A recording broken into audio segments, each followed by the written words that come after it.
महिला, ज्येष्ठ आणि दिव्यांगांना दिलेल्या सवलतींच्या उत्पन्नावर परिणाम। एसटी कर्मचाऱ्यांचा पगार कपातीवरती अर्थमंत्री अजित पवारांचं भाष्य। कर्मचाऱ्यांवर आंदोलनाची वेळ येऊ देऊ नका, सुळेंचं आवाहन। एसटी कर्मचाऱ्यांचा उरलेला 44% पगार मंगळवारपर्यंत मिळणार। एबीपी माझाच्या पाठपुराव्याला मोठं यश।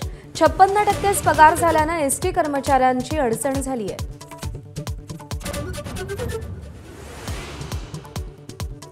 शिवरायांचं स्मारक अरबी समुद्राऐवजी राजभवनात व्हावं, खासदार छत्रपती उदयनराजे भोसलेंची मागणी। स्मारकाबाबत शाह फडणवीसांशी बोलल्याचीही माहिती।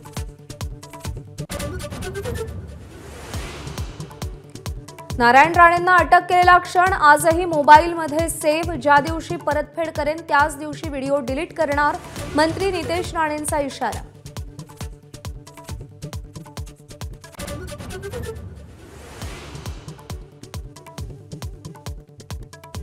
ज्येष्ठ गायक सुरेश वाडकरांवर सरकारी भूखंडाच्या गैरवापराचा ठपका। अकादमीसाठी घेतलेल्या भूखंडावरती विनापरवानगी निवासी बांधकाम केलं। कारवाईचे निर्देश देण्याची जिल्हाधिकाऱ्यांची सरकारकडे मागणी।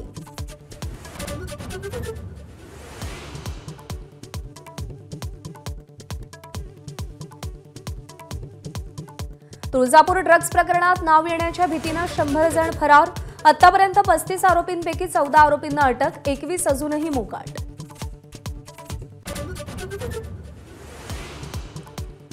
छत्रपती संभाजीनगर शहरातील महिला छेडछाडीला कंटाळल्या।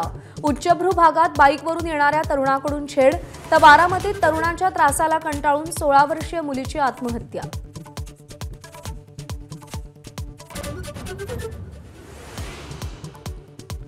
प्रेमसंबंधात अडसर ठरणाऱ्या आईची मुलाकडून हत्या। अक्कलकोट तालुक्यातील सिन्नूरची घटना। प्रेयसीच्या संगनमतानं मुलानं आईला संपवलं। एबीपी माझा, उघडा डोळे बघा नीट।